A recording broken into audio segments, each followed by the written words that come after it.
Welcome friends, Lok Sabha vote 2024-এর সপ্তম দফা vote হবে 1 জুন। এই দফাতে কোন কোন লোকসভা কেন্দ্রে কোন কোন প্রার্থী অংশগ্রহণ করেছে একটু দেখে নেওয়া যাক।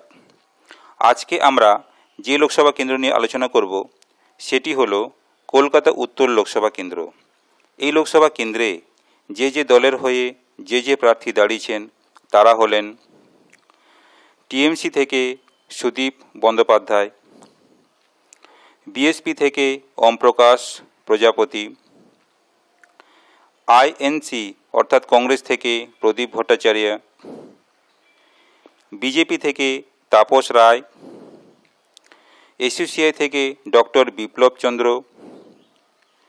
এমএনডিপি অর্থাৎ মিশন নয়া দিগন্ত পার্টি থেকে রাজকুমার পালিত, পিপিআই অর্থাৎ পিরামিড পার্টি অফ ইন্ডিয়া থেকে শ্রীমতী রিঙ্কু গুপ্তা, বিএনএআরপি থেকে অর্থাৎ ভারতীয় নয়া অধিকার রক্ষা পার্টি থেকে শম্পা গুহ এবং নির্দল দাঁড়িয়েছেন 7 জন।